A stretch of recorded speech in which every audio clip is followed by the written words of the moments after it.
this is Phil, and I'm here to tell you all about the Capes and Lunatics Patreon. Get early access to all of our interviews, including the monthly Chichester chats with writer and comic book legend D.G. Chichester, new episodes of classic Capes and Lunatics shows, including The Quantum Zone, This, That, or the Third, and many, many more specials, all completely uncensored. Access starts for $3 a month, full video when you pledge $5 a month. Check out the link in our show notes or go to patreon.com/CapesandLunatics. Hope to see you there.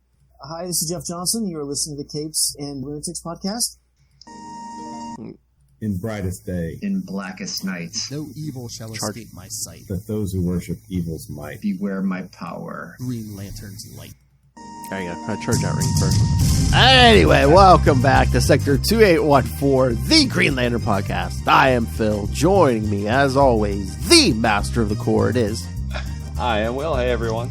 And we're back after our crossover last week with Justin doing the Avengers Justice League. We're back with more Judd Winick, yes.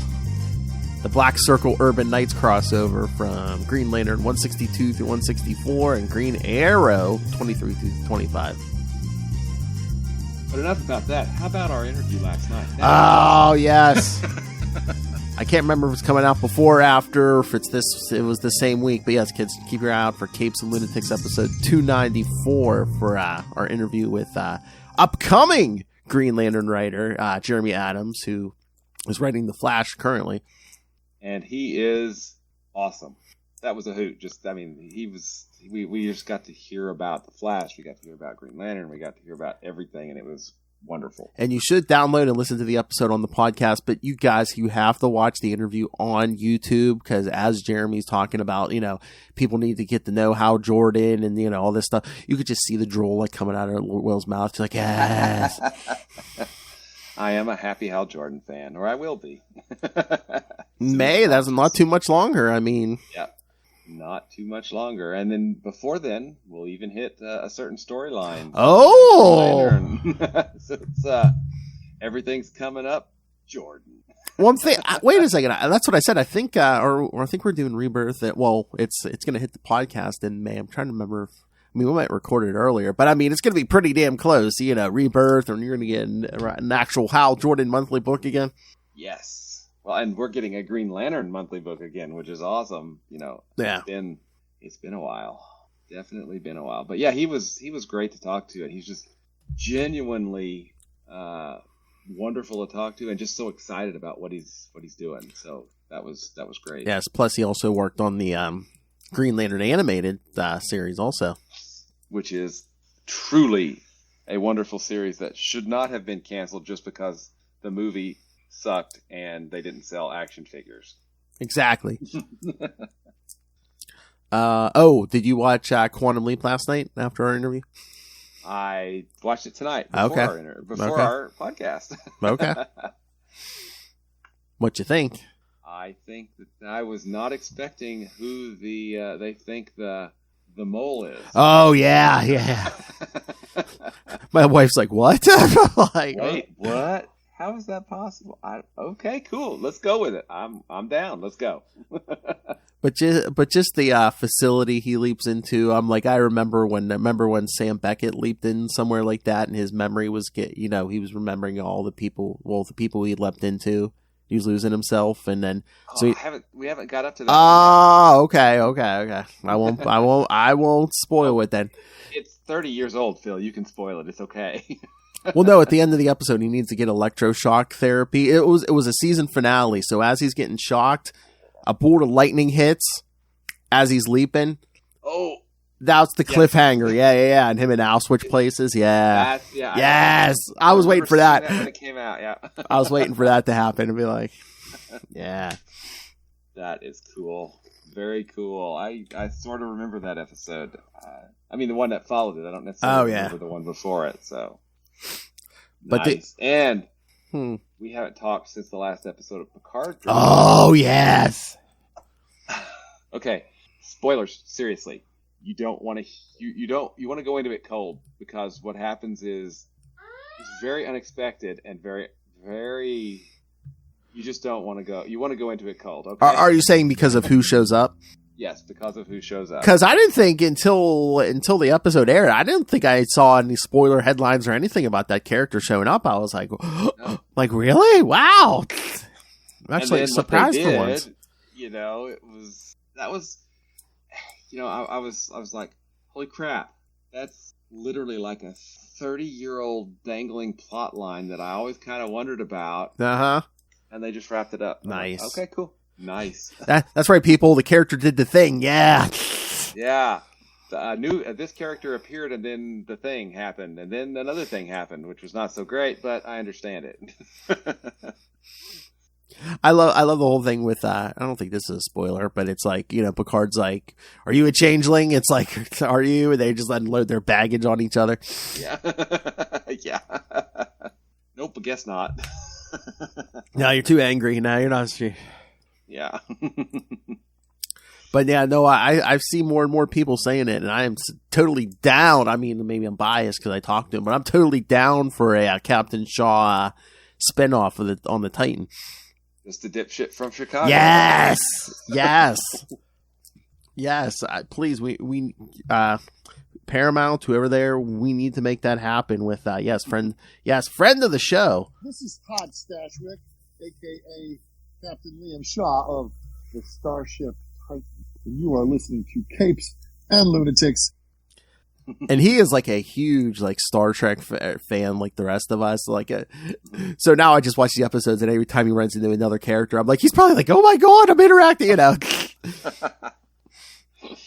Because he said it was surreal sitting there, where it's like, you know, he's talking to Patrick or Stewart, and then he's like, oh, Brent, come here and meet Todd Stashwick. He's like, and he's calling over Brent Spiner. It's like, oh my god. Nice. Yeah, that was a fun interview. I watched that. Yeah. That was good. As I said, I think we have the most original interview with him because, yes, him and Rob Southgate, who did the interview with me, grew up with him, or they went to high school together. So, oh, nice, very nice. Well, yeah, he showed off his tattoo, which is a Titan, Star Trek Titan. Yes, tattoo. I know. I love that. He's like, I keep getting tattoos for the shows I'm on. He's like, we're gonna run out of space. My god, damn, that's a hard problem to have. It's a good problem to have. I'm gonna find space to tattoo this other popular show I'm on now. Oh no. Are we doing Guy Gardner tonight? Or something? No. I mean, I didn't know if you do. We want to jump into this. I mean, you're the. All right, so yeah, kids. I mean, we're at the end of Judd Winick's run here with a crossover. And we were, and I know we were chatting about this, you know, before we went live, but you know, what a way to go out, and I don't necessarily mean that as a compliment because there's so much. First off, let's talk about the art.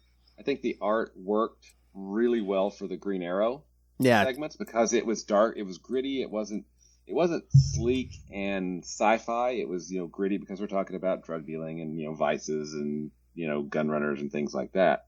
But the same artist, Charlie Adler, who's a really good artist, did the art for the Green Lantern sections too. And Green Lantern did not look like Green Lantern or feel like the Green Lantern that we have been accustomed to reading since episode 1, right? It was... It's so weird too because it's like Judd Winick even like kind of throws his own stuff out because remember where we were at like 2 weeks ago when, you know, Jade's like, I want to go back to Earth, and Kyle's was basically going to stay in space and stuff, but meanwhile the thing opens up with them like a club together. It's like exactly on Earth. I'm like, what? Yeah, it just feels, well, this whole storyline just kind of feels disconnected from everything that came before. I remember every time I reread this, I mean, I didn't remember some of this, but I remember even reading this the first time thinking, oh, we're going to get some kind of editor's note that says this takes place before such and such issue of Green Lantern, and we didn't. Mm-hmm. I mean, and he says something about, you know, now that I've decided to patrol the sector, you know, I come back and it's a long distance relationship. I'm like, okay, but it's still, I mean, I don't know, it really does feel disconnected. And I get Winick was wanting to make the relationship between Kyle and Ollie different, but they're not going to start fighting immediately. I mean, it was just that just felt so off to me. I was like, what? Who is this? Doesn't feel like Kyle. You know, Ollie's a hothead. I can, whatever, we can deal with that. But Kyle, that just didn't sound like Kyle, and he didn't behave like Kyle. I mean, at least that from when I was reading it. I mean, if you want to give us a quick fight scene in the beginning, that's one thing. But just like every issue, it's like, oh God, shut up already. Yeah. And then Connor just like trying to separate the two, and it's just Yeah. it's like shouldn't you maybe mature? Because all he even says a few times about how he died and came back, shouldn't that mature you a little bit? Yeah, and Kyle, literally says that he's been a Green Lantern for years now, and he's more mature. In fact, he's been acting much more mature up until this point, right? Yes. So I don't know. And he had the powers of a god. Remember what Peter Venkman and Jeremy Adams said? If someone asks you if you're a god, you say yes. Always say yes. Yeah, and I mean, okay, we do get some callbacks because we get the introduction of Amon Sur. Yes, right? yes. Who is the son of Abin Sur. Yes. Who is apparently the head of the Black Circle? Yes. Black Circle, which is an evil gun-running, drug-running organization. Basically the intergalactic mob. Yeah, and he, kills someone straight up in front of us and kills several other people kind of off screen. So don't be a deadbeat dad, Abin Sur. I mean, I don't know. Well, I mean, unless he's lying, I think Abin Sur even says he's just like, Abin Sur didn't even know my mother was pregnant and stuff. Yeah. Which I guess is why he didn't come and visit him as a ghost. Yeah, exactly. Call out to the Spectre series. This exactly. Been reprinted. But I got the impression that, it felt to me like, Abin Sur died years and years, like 20 years ago, right? That can't obviously be in continuity how long ago he died. So his son would have been 9 or 10 or even older, at the time that he died. So if it just seemed like, he never knew about me. I don't know. It just seems weird. What? Okay? Yeah. Because it's so weird. Because it seems like he says his father didn't know he existed, but meanwhile it's like, oh, how could he pick the Green Lantern Corps over me? Because he didn't know you existed. Yeah, and they draw parallels between Kyle and him. Kyle didn't know his father, but he's a stand-up guy, whatever. Yeah. And then I don't know. This is definitely. Okay, here's a point. Let's see, because, I mean, I want your perspective on this. For a guy who didn't show up in any way, shape, or form in this story, Hal Jordan affected this story a lot. He did. I mean, one, Oliver Queen. You're not Hal, Hal Jordan. How? I never tried to replace Hal Jordan. Yeah, blah, blah, blah. Uh-huh. And then even Abin Sur's like, I should have gotten Abin Sur's ring, not that Hal Jordan, so. Who destroyed the Corps, blah, blah, blah, yeah. So for a guy who didn't even show up in flashback or anything, I mean, Hal Jordan had a lot to do with this episode. Yeah, and I don't know. And of course, this is Judd Winick's, swan song on Green Lantern, and we've talked at length about how this run maybe doesn't measure up to perhaps Winick's later work, because this is it just. I think that there are issues with the execution of lots of the issues leading up to, and then the execution of this, it just, again, it just feels so cut off and separate from everything else Green Lantern. It almost, now that I think about it, it seems like a big advertisement because, again, the other writer's Ben Robb. It's Judd Winick and Ben Robb, and these two are going to switch books here. Judd Winnick's going to jump the Green Arrow, Ben Robb's going to jump the Green Lantern. Because when, after the end, spoilers, when Cal's like, I'm going to go track down the Black Circle. That's Ben Robb. I feel like that's Ben Robb saying, okay, here's what we're going to do in the Green Lantern book now that I'm taking over. And I don't know. I don't think Judd Winick really told us what he's going to do in Green Arrow. But it's like, oh, hey, look, I'm writing some Green Arrow. If you like what I'm writing, come over. And we only get Ben Robb for I think 11 issues, right? 65. Yeah, until Ron Mars comes back. 65 to 175. Yeah. Yeah. 165 to 175. So 11 issues. Yeah.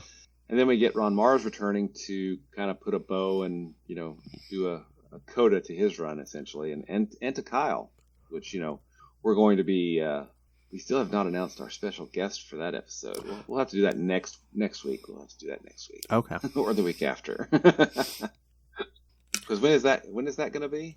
Hold on, let me look up, because yeah, well, we'll have to see too if someone's traveling or not. That is true. Sorry, I gotta get the schedules. I got too much podcasting crap on my computer. You only do like 1 or 10 podcasts, Phil. What are you talking about? I know. I'm like the American Ray. Yeah. I love Batman. And Ray's the Australian Phil. Oh my. Yeah, the Ron Mars episode is going to hit May 5th. So we usually record like 2 weeks before. So it'll probably be somewhere like second or third week of April. So yeah. Okay. So we still have time. We can wait and we can announce it whenever you want, man. But it might be too early. I mean, I don't care. I mean, if you want to announce, I mean, you're the one who did the legwork. You're just like, here. Okay. Well, cool. We'll go ahead and announce it then. We're going to have Dan from the Mosaic Comics podcast on the show for us to do the Ron Mars stuff, because Dan does some really good Green Lantern podcast content, and he's a big fan of Kyle. And I thought it would be interesting, and Phil agrees that, forget about the Hal Jordan guy for a second. Having Phil and Dan on to discuss kind of just the length and breadth of Kyle's tenure as a Green Lantern and how that influenced, what has happened since. I think it was just kind of a really cool idea, because we can look back on it all at that point, kind of like Ron Mars is doing with his, final 6 issues of the series. And then that gives us a really good launch pad for the very next episode, which makes this Green Lantern fan extraordinarily happy. Let me see. What happens in that episode, Phil? I can't remember. Can you tell me? Hold on. Let me not burst your bubble, but I'm trying to remember. There might be something in between there. Well, we're doing that JSA arc. Yeah. They're sorry. Yes, no. It's 2 weeks later. It's the Ron Mars arc, that JSA. Yes, and then something. Yes. Then something. That something might be, I don't know, Green Lantern Rebirth. Yes. Sorry. But yeah, so lots of really cool stuff coming up. Yes. I've said before, and revisiting Green Lantern, from the beginning of the third volume, from 1990, and rereading all of those issues that we've read, going through Action Comics Weekly, going through all of that stuff, and going through He Who Will Not Be Named's run, and then Emerald Twilight, the beginning of Ron Mars', super long tenure on the book, which you just don't even see today. I mean, it was 6+ years that he was on the book as the writer. And then coming into the Winick run, it's weird because I was reading back then, and I was hugely of course, because I love Hal Jordan, I was hugely disappointed with the book the direction took with Emerald Twilight. And honestly, I didn't give the Ron Mars run a fair shake. So going back and reading it now, I didn't give it a fair shake back then. It's good, solid superhero stories. And, Mars is really good at what he does, and he did it really well for a very long time. And then I didn't read the Winick run at that point, so I was looking forward to going back and reading it because I'd heard really good things. Judd Winick is, a good writer. But, we've talked about this again and again. It's just his run has been overall really disappointing. We got the big long Ion arc that, I don't know, some of it, there's good stuff in here for his entire run, but so much of it, I think, just kind of fell flat for me, at least. Well, that's like the other thing. I mean, I guess maybe it's just the weakness of like comics from the big two, but it's just like Oliver Queen dying and coming back to life. Kyle had the power of Ion. He had the powers of a god. His consciousness kind of increased. And again, he's normal. A normal superhero human again. But it's just like these two shouldn't be fighting like children when they first see each other. Exactly. That just did not ring true for me at all. And then, I I was of course not reading Green Arrow at the time, and these are the issues of Green Arrow the only issues of Green Arrow that I've read in quite a while since the original Kevin Smith, Phil Hester, I guess, run. But for the most part, Green Arrow seemed to be cantankerous, but that seemed even a little extreme for his behavior. You know? It's so weird because it's like they had Oliver Queen, like, when he came back from the dead, he was like more. I felt he had his head screwed on straight more, but then all of a sudden he would do stuff like this. He would fight with Kyle, or he would cheat on Black Canary, or it's just again, and it's just like, like I said, I don't know if that's just the weakness of like Marvel and DC Comics, where it's like you can only get so much character growth and then it gets like wound back.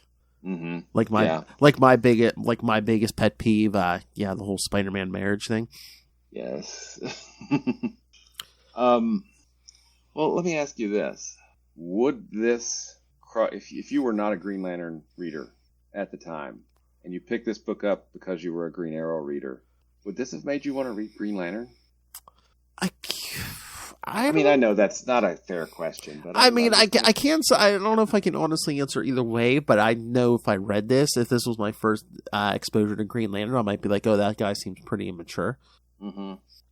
And we get the introduction of a cool character, the son of Abin Sur, but I mean, turn him into a really, really bad guy is certainly a way to go, right? Yeah.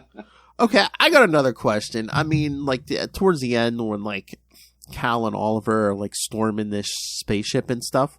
Yeah. Where's Jade at? We kind of like halfway through this storyline, Jade just kind of disappears. He's just back taking a nap or something, whatever. I mean, you're right. Where another person with superpowers. I mean, we get more of Connor in this, and again, I'd like Connor as a character, but he doesn't have powers. I mean, we also get Black Canary. Yeah, for like what, part of one issue? Part of one issue. Yeah, and correct me if I'm wrong. Somebody else has a ring now that works, and it's supposed to be guarding Earth. Where's John Stewart? Yeah, I mean, it's. They even mentioned John Stewart again. Yeah, you could have Jade, you could have John Stewart, both there. Alan Scott. I mean, if you really wanted to, I mean, I get they wanted to focus this on Kyle and Ollie. Okay, yeah. Great, but it feels so disconnected because they have all of these other relationships, and if there's drug running happening, with bleach happening on the Earth. Shouldn't John Stewart know about it? I mean, it's his kind of job to protect the Earth because Kyle left him in charge. I mean, I don't know. It's like Winick almost ignores most of the previous issues that he's done just to tell this story. Yeah, again, it's not like he's ignoring someone else's writing. This is his writing. Exactly. And I mean, I just don't understand it. And Rob has written a few issues before that they're not bad issues. It's just they're not necessarily that memorable. One of them was where he broke into prison, I think. Yeah, the fill-in stuff. I think. Yeah, the fill-in stuff between Mars and Winick, I think, is what he wrote. So I don't know. This little mini arc. And again, like I've mentioned it before, but it just seems weird. I mean, again, there's a lot in these issues, but it's like maybe one page or like a couple panels or even just mentioning, oh, hey, we just got back from the hospital from visiting Terry or something. Yeah. I mean, instead they're partying at a club. It's like, and I don't think we actually see Terry again. I don't know. Because the last time we saw him, he was talking to John that said, "Teach me how to fight." Yeah, that's the last time we saw him. I don't think we see him again. I can't remember. Period, do we? I can't remember if we ever. Yeah, that's what I'm saying. I mean, I haven't reread the upcoming stuff in many years, but I can't I can't remember. What was Terry's last name? Is it Berg? Is it Berg? I think so. See, kids, now we're googling. Now we're looking. Let's see. He appeared where? Oh, wait. Oh, okay. I'm seeing something in Green Lantern 170, so we might... Okay, cool. So yeah, it seems like he will be back. I'm trying to, can't remember how big a capacity though. It looks like 129. Oh, okay, good. He is coming up in 165, 168, 170, 171, and then 174 and 175. So he's in there right before Ron Mars comes back on. Yep. So okay, good. That's not just going to be something that's left out there to never be addressed again. All right, excellent. So yeah, Rob will give us something. Like I said, I can't remember what though. So we'll just have to wait and see, right? Yes, sir. Let's see. I do like that they reference that, hey, when I was God, I made changes to my ring. So, 1, it doesn't work for anybody else. 2, I can access it even when it's not on my finger. And 3, I can bring it back. So, yeah, how'd you feel about that? Yeah, how'd you feel about that? Basically, they followed Almancer through the ship, and it's... Yeah, I mean, it was... And now the ring only works for Cal. The ring always only worked for Kyle. Well, Kyle or Hal, right? Yeah. So, or his descendants, if we go by some of the annuals. But just the way he said it, it almost felt like he was saying, "Oh yeah, that was one of the upgrades I did," and I'm just like, no, that was kind of always the deal from the beginning, yeah. And okay, I did like one snide remark that Ollie made about the new costume. I thought that was funny. Oh yeah. Well, again, everyone's kind of made things, comments about that costume. Yeah. Which I don't know why you come up with a new costume and then just have like every character in your story like make fun of it. So. Yeah. It does seem an odd choice to make, but whatever. Unless they're just trying to be meta and they saw all the fans like not liking the costume or something. Yeah. Who knows at this point? So. Winick started in 129. Yes. And he wrote all the way up to 164, correct? So basically about 3 years? Yeah. Okay. It doesn't... yeah, I guess it doesn't feel like it, but yeah, I guess so. So, I mean, unless you want to talk more about this story, I guess we could go back and kind of just talk a little bit about the run as a whole, and... Because there are a few things that I remember about the run. And I'm curious, when you think about the Winick run, what are the first 3 or 4 things that come to your mind? Ion. Mm-hmm. Yep. Terry. Mm-hmm. Running through the issue list. Nero. Yep. Okay, you've hit everything that I could think of. And the thing with Nero, well, we better kill him. That's what I think of when I think of Nero. I'm like, that's what? No, just no. And then, but humanity sucks. But let's kill Nero. Yeah. And then the Ion story. I mean, it was so much build up to get us something that's really cool, right? It gets us the central power battery back. It gets us the Guardians back. Mm-hmm. But to be honest, that seems to have come kind of out of left field because it wasn't really. Something that it didn't feel like that was something that they were building to. It's just like I'm going to just do this now. Wait, we didn't know you could do that, right? So all right. So, explain this to me. Cal was able to reignite the central battery. Why couldn't Ganthet do that? Because things change after. Or it was the power left over from Parallax. And Parallax absorbed the central battery originally, so... Okay, I have a question for you. Now no, never mind. I was going to say, where's Parallax now? He's still grafted to Hal's soul, even as the Spectre. Okay, forget the question then. Shh, but we don't know that. Shh, it's a giant yellow fear bug. Shh. But no, I just thought of this. The other thing that bugged me about this story... this Black Circle story, or it's remember what we've been getting the last couple months. It's Cal left Earth because he was sick of humanity after Terry got beaten. Mm-hmm. But we opened this story. Him and Jane are with a bunch of people in a crowded nightclub. Yeah, I mean it feels again, it feels so disconnected because again, hey, we're in space, we're in space, we're in space, we're in space because Earth sucks. We're in space. Hey, we're back on Earth. It's okay. And again, it's like if he's back, fine. But I mean, if he was like sitting around the apartment with her, I could see that. But it's like, oh yeah, I've lost my faith in these people. But meanwhile, I'm in a very crowded club with teeming with humanity. Because that's where the bad guys are going to attack. Yeah. So, I mean, plot-wise, I understand it, but it doesn't make a whole lot of sense in relation to the rest of the series. And I guess we needed to start this on Earth so we'd have an excuse to bring Green Arrow in, because I'm just like, well, if he was still off in space, he could have just run into these guys in space, but... And then come back to Earth. Yeah, I mean, it just seems a little clumsy, right? Okay. I think that's fair. And it's just is it also like conflicting writing styles, because we do have two writers on this? I don't know, because I felt like the writers on the issues, it seemed pretty seamless. I was like, am I reading Green Arrow or Green Lantern? I don't know. At this point, because it was 6 issues, right? I don't know what I'm on. I'm just And the other part of that was the artist was the same across all 6 issues. Yeah, Charlie Adler, who penciled and inked it. Yeah. Yeah, and he's a really, really good artist. It's just that I really don't think his style was a fit for Green Lantern. I know that, again, they wanted something grittier because, we're doing Green Arrow. Essentially a Green Arrow drug running story, right? Yeah. But I don't think it did.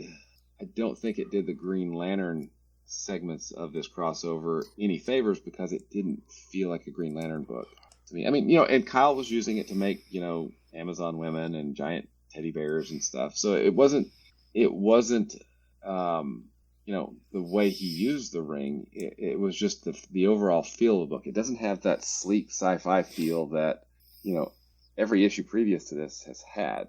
And I would make the same argument. Mark Badger is a really good artist, but that issue where, there's a demon at the football game, what was that, 37? Oh, yeah. So that doesn't feel like a Green Lantern book either. It felt off, by he who we will not name. But it almost felt like a Guy Gardner issue. Yeah, I mean, art is, of course, extraordinarily important, but not just the ability to tell a good story. The art needs to fit kind of thematically with, the character. And, Green Lantern's a sci-fi book. Yeah. Sci-fi is sleek, not dark and gritty. At least Green Lantern has not been dark and gritty for the last 160 issues, And again, I don't know if it's just like conflicting genres too, because again, Cal has been off in space. It's very sci-fi. And then I was reading the Green Arrow series. Up to this point, it had been very grounded, down to earth, Gotcha. So it's like,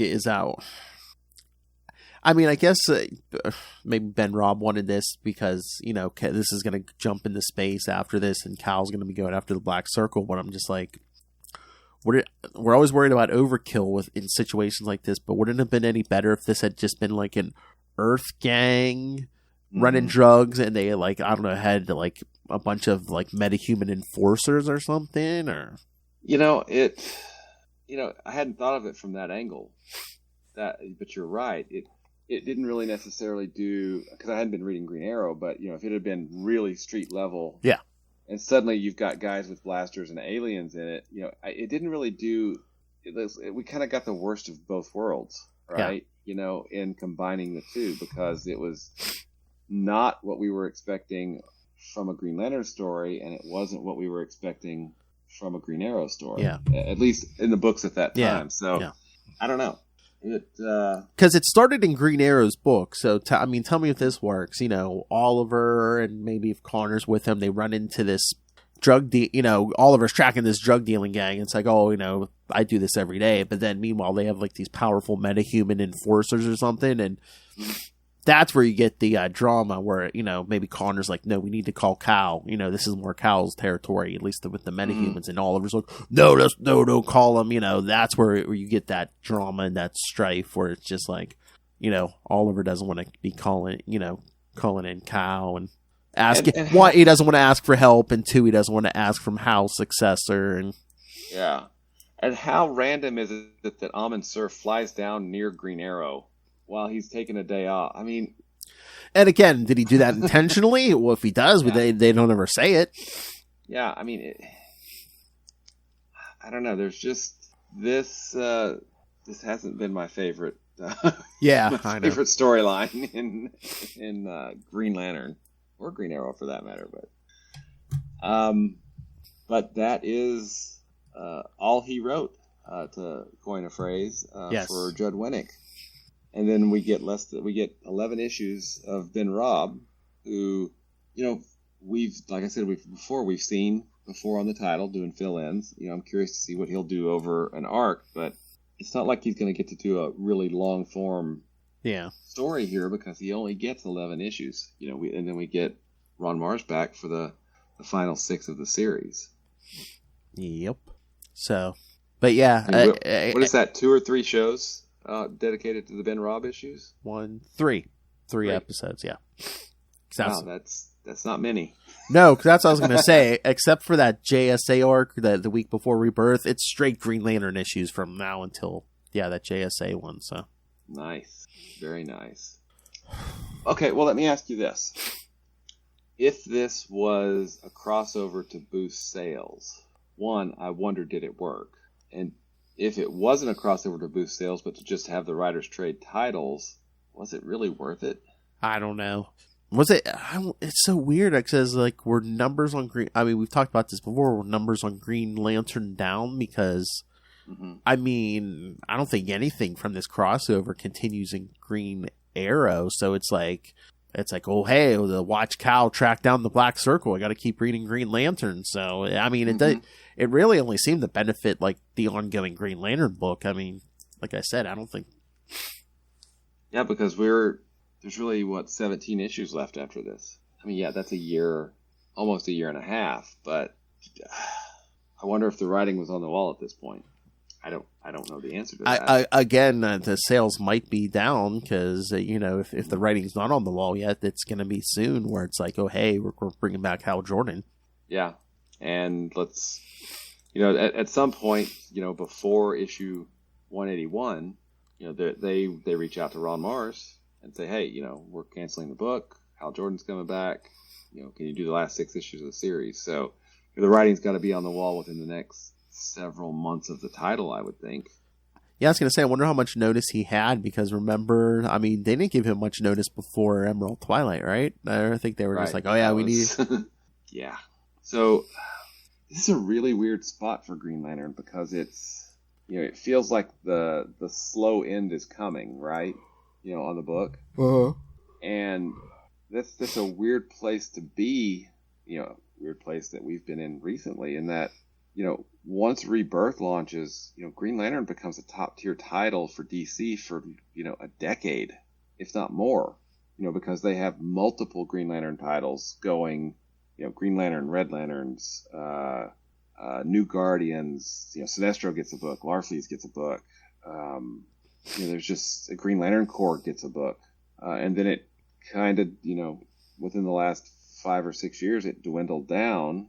We got Grant Morrison and Liam Sharp on a single the Green Lantern title. And then when that finished after 2 years, we got the, Jeffrey Thorne book, which ended with number 12. And we haven't had anything since. So it's, I don't know. I'd be curious to see, what were the numbers trending down for the series, and was the swap of the writers a way to try to, get those numbers back up, and then it ultimately didn't work? I mean, I don't know. It's all supposition. Again, I mean, I don't think the numbers are trending up if they change course completely without Jordan. Yeah. Again, exactly. I mean, supposedly that's why we got rid of him in the first place because the numbers were down then. Yeah. This is, it's weird reading these stories for the first time. It really is. Knowing what's about to happen, Yeah. It's, with one eye on the future, I guess. But I don't know. My gut tells me that the purpose of this was to increase sales. I would be curious if it did, because I felt like it kind of did a little bit of disservice to both titles.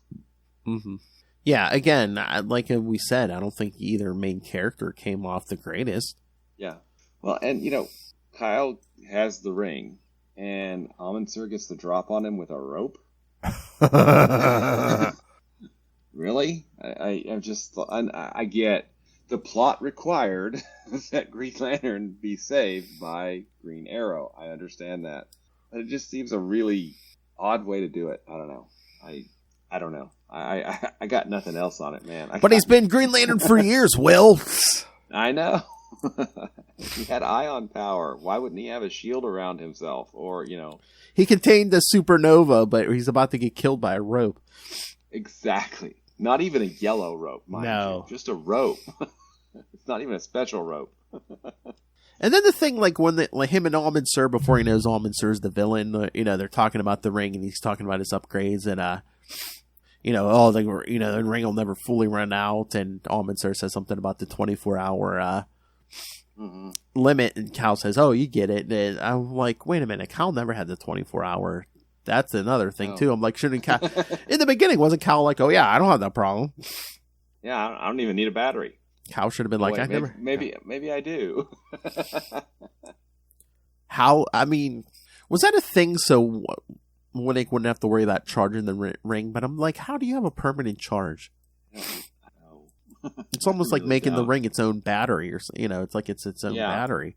Which and full props to Ron Mars and Daryl Banks or whoever came up with this. But the gas tank metaphor for the ring is so much better than this arbitrary 24-hour limit. Yes, it's still there to this day. Yeah, I mean that's really the one thing that has endured from Emerald, from Kyle as Green Lantern, is that the ring has a gas tank on it. You got to keep it full or close up, and then that influenced Rebirth on, because you would get these great 30% charge or whatever captions on the rings and everything, which I loved, which was just great. Yep. I don't know, Phil. You seem kind of disappointed in this one, Phil. I don't know what to say about this one. Again, like you said, I mean, it's not the best ending for Winick. It's like he doesn't even reference like anything else he's done, pretty much, except for like maybe a sentence about Cal being Ion back, a few months back. But he really doesn't reference anything else. Yeah, they don't even mention Terry, which was a big reason they left Earth in the first place, but they're back on Earth, and it's like they haven't left. So again, just a line of like, oh, we saw Terry, but we needed to get out and do something besides be in that hospital room. But and again, just the sentence like, oh, I came back to the Earth for the weekend to spend time with my girlfriend, but yeah, or John's off with the League, which is why he needs help. Yes, or something, just to show that there's still all of this connectivity, because again, this thing is just like its own thing. It just stands alone. And remember the last time they went dancing? Remember the last time they went dancing? They went with John and Mirren. Yeah, and this thing stands alone, doesn't reference anything outside of it, and I don't feel like it's ever going to be referenced again. Although it will, because Rob is going to take it and go after the Black Circle. Yeah, the Black Circle is going to get referenced. Yeah. But I mean. And even Jade's these friends who we've never seen before. Yeah, and we'll see Amundsen again. Oh yeah. Post Rebirth and in the book. So that comes out of it. But yeah, I'm with you, man. and again, like we've talked about before, it's like there was no continuity between the Green Lantern book and the Spectre book. When the Spectre book was running, because had this happened then, I'd be like, well, would Hal visit Amundsen? Yeah, even before this storyline, I'd be like, what are you doing? Your dad's right here. Would you like to talk to him? He's been reincarnated. He's been reincarnated. I was going to say, here, hold this baby. Wow, whose baby is this? Well, it's your reincarnated father. Sorry. Kill the baby. He obviously has father issues. So. Oh, yeah. Yeah, I just don't have I'm with you. I don't have a whole lot to say about this, but the fact that I really didn't enjoy it, and I don't think that it was a good crossover in that it felt like it did a disservice to both titles that were doing the crossover. And I don't know if we were just killing for time, but did this thing need to be 6 issues?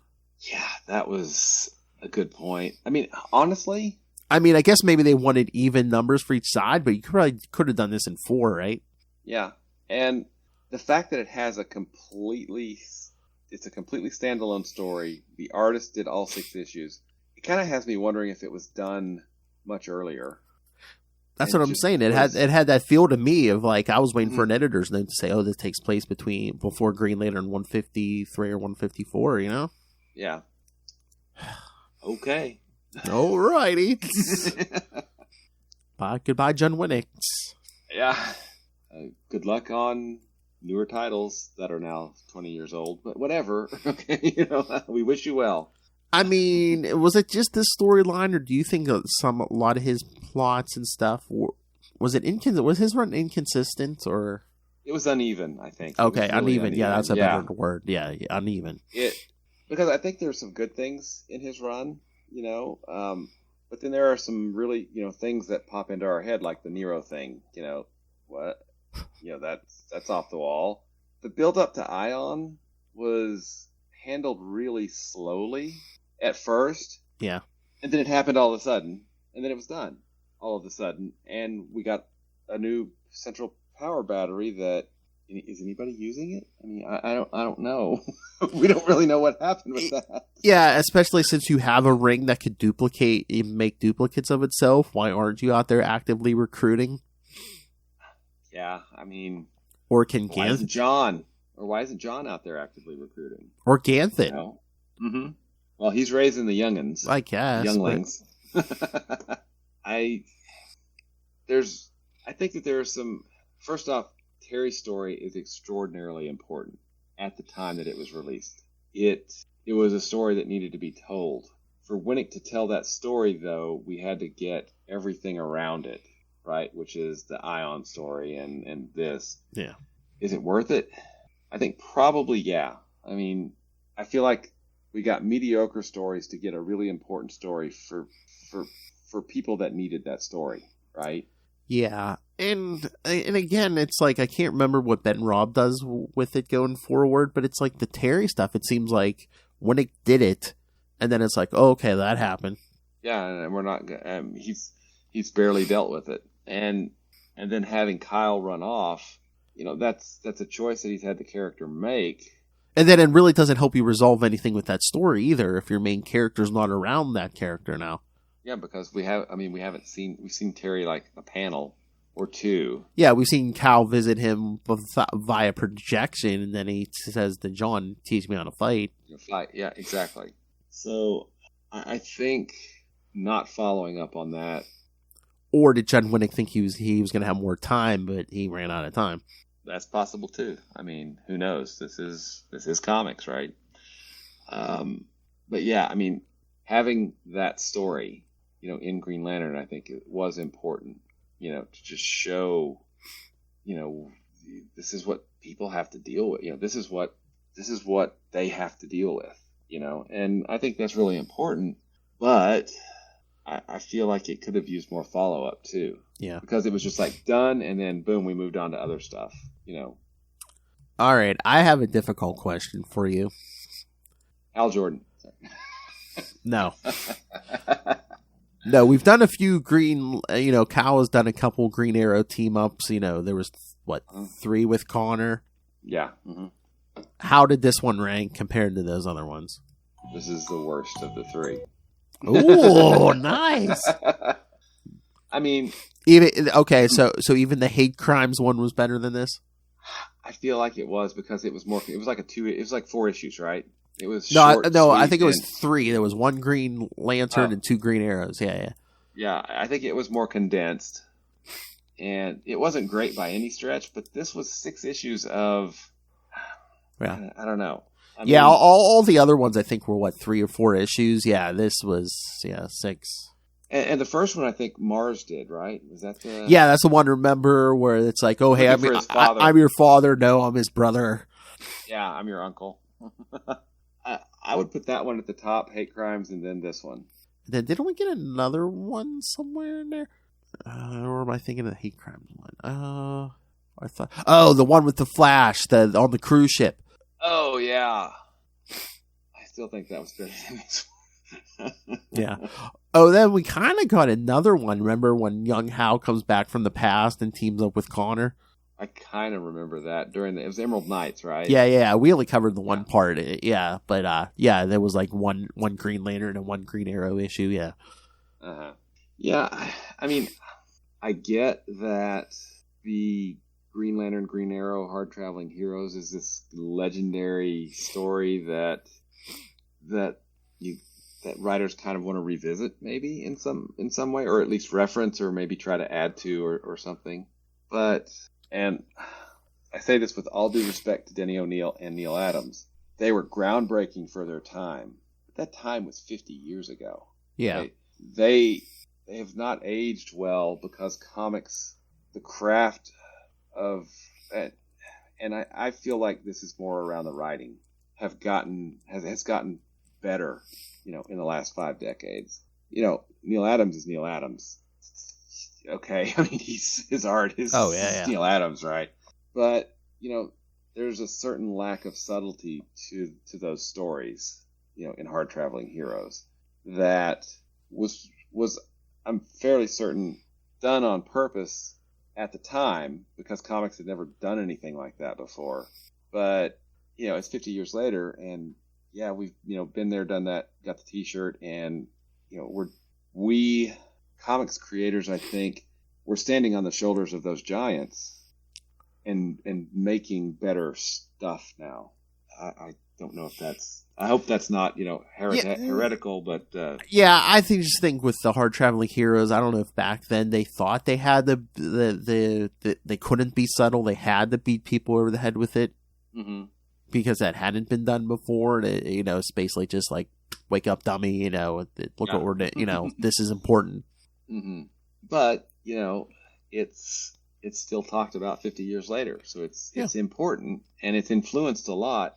But the problem I have with it is that there wasn't really a thematic or a character-driven reason for those two characters to be together, right? Yeah. It was artificial, and it was artificial because they were doing something specifically, because it. But then they've tried to keep putting them back together, and I feel like it's fine for them to be friends, but they're not going to hang out and have adventures together because they're on drastically different levels of not just power, but experience at this point. Yeah. Universal galactic experience versus I've shot more people with a bow and arrow, right? So that's a little flip, I guess. But I mean, I feel like both characters have moved on from that time. We should stop going back to that. Yeah. Again, it's like they want that classic team up, but does it work when one of them is younger than the other one? Because I think Hal and Ollie work, Connor and Kyle work, but you swap one or the other, it doesn't work as well. Mm-hmm. Yeah, exactly. And we might end up with a fist fight between two of them. Yeah. Which again, it is weird because like one's like old enough probably to be the other one's dad, and they're getting into a fist fight. Exactly. I mean, yeah. I mean, I don't know. It does not.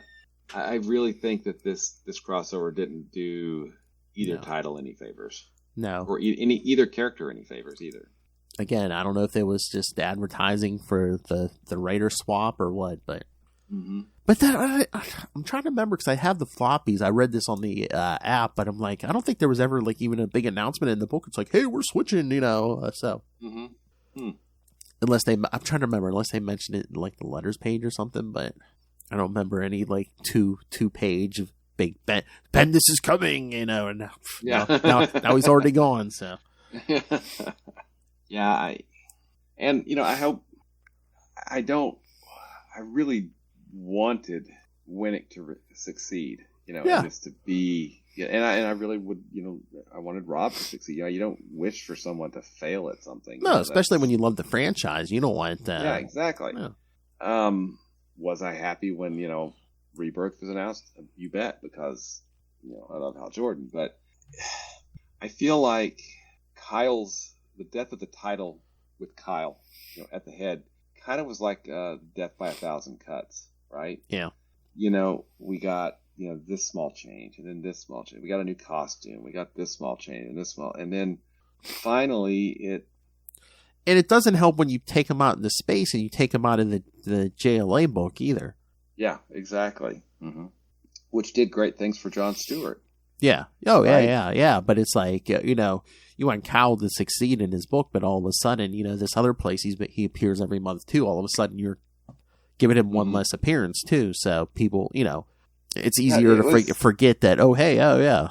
He kind of got strangely isolated, from the rest of the JLA, his supporting cast, and.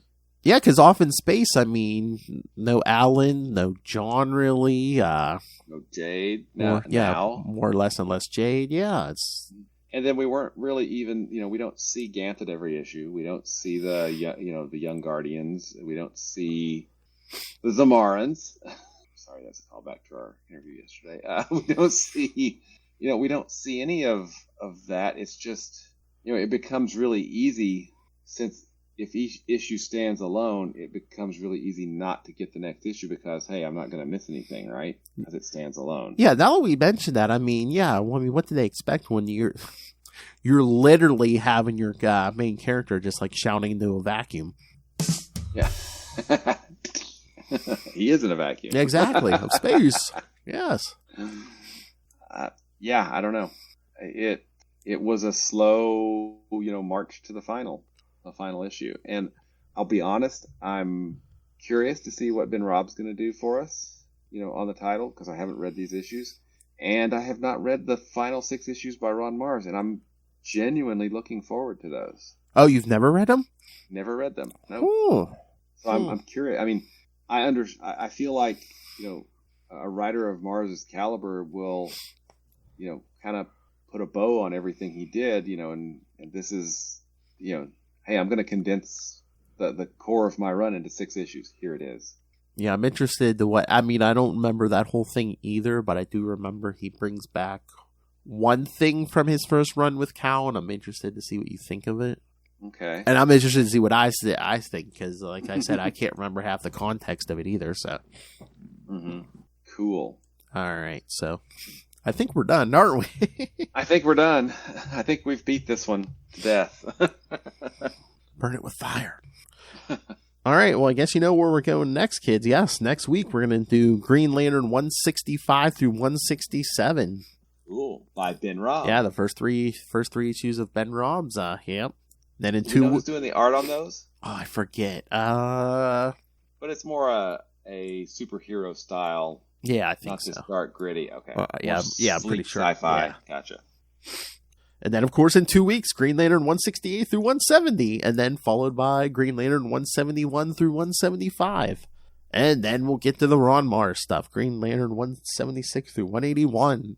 And then, like I said, after that, we'll get the JSA 60 through 62, and then we're going to end the podcast. No, I'm kidding.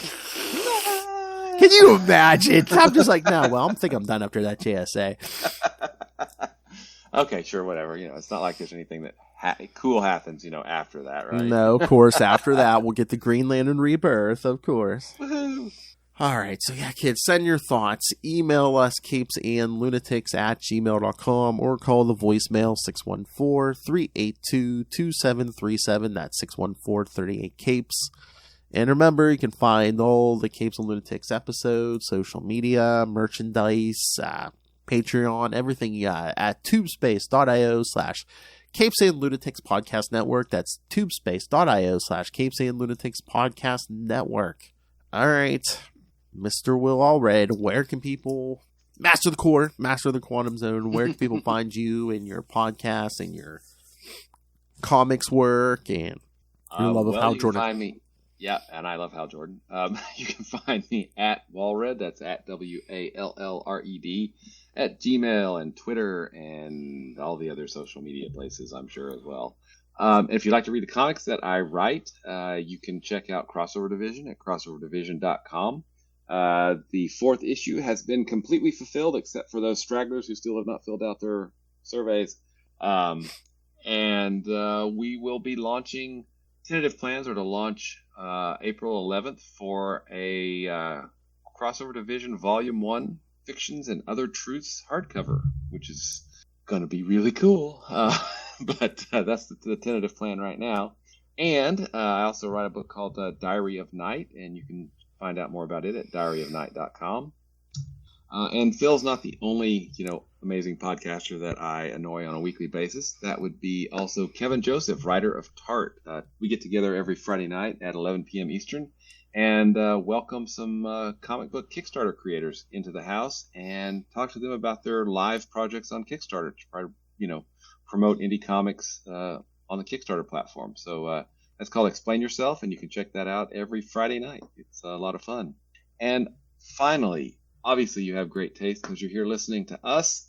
That must mean you love Quasar as well, just like we do. And if you want to find out more about Quasar, you can go to the Quantum Zone, which is quantumzone.org. Hey, boys, you look at the party? I love the party.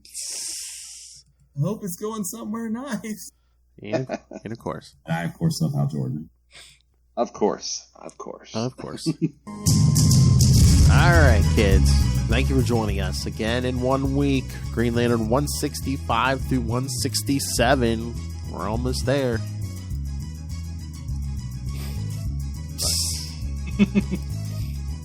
I remember when we started number 1. It was only 2 years ago. Something, yeah. Wait, what number are we on right now? 112. Yeah, so it's been over 2 years. We didn't have our 2-year anniversary. We should have had our 2-year anniversary celebration. We should have. 104. No, that's true. All right, kids, come back next time. And remember, be nice to your friends and their fathers. Good night.